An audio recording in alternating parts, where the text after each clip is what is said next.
Welcome back to Investing Talk Podcast. Today we're looking at Pony AI. The big question is it a good time to buy now? We want to hear from you. Subscribe, like, and comment to support the show. And if there's a specific company you want us to look into, leave it in the comments below. So let's get into the analysis of Pony AI, ticker PONY. What we've got here really is a highly polarized investment case. Polarized how? Well, our sources show the story of, undeniable operational speed up and regulatory wins in China, huge wins. Okay. And this is the big but, all of this is built on a foundation of, frankly, immense losses, capital-intensive losses. It's the classic high-stakes tech bet, really. Okay. So let's unpack that growth story first then, because on the surface, the revenue numbers, they look like they might be hitting some kind of inflection point. They do. The trailing 12-month revenue, it hit about $85.74 million. That's roughly 14% year-over-year growth. Decent. Yeah, but not spectacular maybe. But then Q2 happened. Exactly. The Q2 2025 earnings, that was the real headline. Revenue was up an astonishing 76% year-over-year. Came in at $21.5 million. Wow, okay, 76%. That kind of jump. Yeah, that gets your attention. It really does. And what's truly fascinating is figuring out where that growth is, actually coming from. Right, it's not just selling more software licenses or something. No, it's operational execution. That 76% surge, it was driven specifically by this massive spike in their robo-taxi fares, the money they're actually charging passengers. How big a spike are we talking? Over 300% increase. It kicked in right after they expanded their fully driverless operations across key Chinese cities. So they're moving past just testing and actually earning money from rides now. Precisely. They're shifting into commercial monetization. And it seems like they're not just succeeding technically, but also navigating the regulatory side, which, in the autonomous vehicle space, that seems almost harder sometimes. Arguably, yes. And we saw that breakthrough in September. They got the fully driverless commercial robo-taxi permit for Shanghai's Pudong new area. Okay, Shanghai. It's big. It's huge. And this permit, this is really the core of their competitive advantage, their moat, if you will. Because? Because that approval makes them the only provider right now with commercial operational permits in all 4 of China's Tier 1 cities. All 4. So that's Beijing, Shanghai. Beijing, Shanghai, Guangzhou, and Shenzhen. The complete set. Okay, hold on. Why should you listening care that they're the only ones in those 4 specific cities? What's the edge? Well, think about it. Those 4 cities, they represent probably the densest, wealthiest, highest revenue potential markets for this kind of autonomous service anywhere in the world, not just China. Okay, the biggest prize markets. Exactly. Yeah. So holding that exclusive operational pass means they can grab market share, start building a customer base, and generate revenue in the most lucrative spots before rivals can even legally start charging fares there. Right. It's like a government-sanctioned head start, turning rules into actual cash flow advantage. You got it. And they're backing that up with actual cars on the road. Mm-hmm. They're scaling up production, aiming for a year-end combined fleet target of 1,000 vehicles. 1,000 robotaxis. That's substantial. It is. And it's crucial because in this AV race, you need the tech, sure, but you also need the physical scale, the fleet size to collect data, refine the system, and actually generate revenue. And they just hit a milestone there too, didn't they? Yeah, rolling out their 300th Gen 7 BAIC robotaxi. It shows their manufacturing and deployment process is getting more mature, more industrialized. Okay, so operationally strong, regulatory wins. How's the market reacting? Is this translating into stock performance? It seems to be. That operational success is definitely feeding into market confidence. If we look at the technicals, the stock chart, we're seeing pretty clear signs of sustained buying accumulation. The stock's trading comfortably above key long-term trend lines. Okay, for people watching the charts, what are we talking about? Like moving averages? Exactly. It's trading well above its 50-day simple moving average, which is around $18.28 currently. And, maybe more importantly, it's above the long-term 200-day SMA, which sits down at $14.47. Right, and the 200-day is often seen as that sort of long-term health indicator, isn't it? It is. Trading above it generally confirms the market's confidence in the longer-term bullish trend. It suggests traders are, for now at least, focusing more on those operational wins, like the Pudong permit, than the immediate financial burn. Okay. What about momentum? Is it getting overbought? Not yet, it seems. The momentum indicators back this up. The 14-day RSI, the relative strength index. Yeah, that tells you if buying's getting too aggressive. Right. It's sitting right around 51.65, pretty much neutral territory. So technically there's potentially still room for it to move higher without hitting those overbought warning signs immediately. That's the suggestion, yes. And the analysts are certainly feeling optimistic, too. What's the consensus there? It's solidly in the moderate buy to strong buy range. Okay.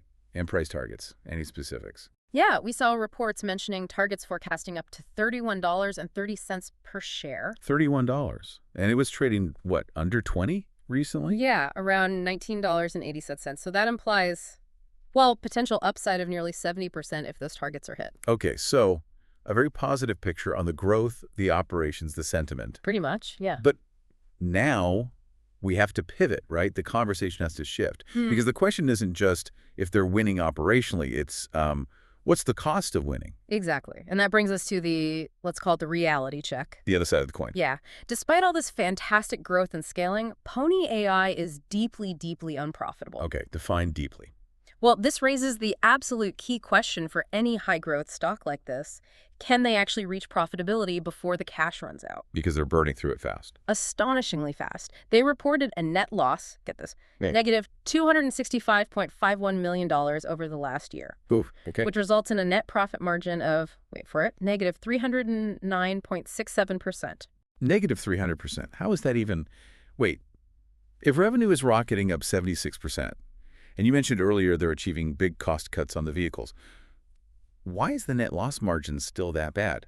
Over 300%. Where's the money going? That margin tells you one thing. They are in absolute full-blown market conquest mode. Meaning the money's pouring into primarily two huge buckets. First, massive R&D. Cutting-edge sensors, software development. That's expensive. Okay, standard tech stuff. But second, and maybe more significantly right now, aggressive market subsidization. They're basically paying people to use their robo-taxis. Or heavily discounted. Heavily discounting, yeah. To grab that market share quickly, get people using the service, and prove the commercial model works against rivals like Baidu's Apollo or AutoX. Well, that massive loss. Yeah. It's kind of the strategic cost of trying to win those crucial Tier 1 cities first. Essentially, yes. It's the price of entry and dominance, you could say. It's the cost of scaling up operations and trying to lock in that first-mover advantage in those really valuable markets. Okay, that context is really important. It's a deliberate strategy, maybe, not just inefficiency. But wow, it definitely ramps up the risk factor, doesn't it? It absolutely does. Now, they do show a decent gross margin, about 17%. What does that tell us? It suggests they have some control over their direct costs of providing the service, the immediate costs per ride, let's say. But the overall execution risk in this incredibly capital-hungry AV industry, it's still paramount. Yeah. Huge. Right. But, okay, there's a huge counterpoint here on the financial side we have to stress. The balance sheet. Yes. This is critical. They carry zero debt. Zero. Debt-to-equity ratio is 0%. Which, in today's environment, that buys them significant time and, maybe more importantly, maximum strategic flexibility. How so? Well, think about it. Interest rates are higher, capital isn't as easy to come by, not having debt payments hanging over them, not having creditors scrutinizing every move while they're trying to execute this massive R&D and scaling plan, that's an enormous advantage. So their runway, how long they can keep going, it's basically just determined by their cash balance and burn rate. Not by external loan deadlines or anything. Exactly. It simplifies the survival equation in a way. Okay, but we still can't ignore the bigger picture, the competition outside just those top Chinese cities, right? Absolutely not. They're up against global AV giants. You've got Waymo, Cruise, huge funding, years of data, especially in the U.S. market. And those domestic Chinese rivals aren't going away either. No, fierce competition there too.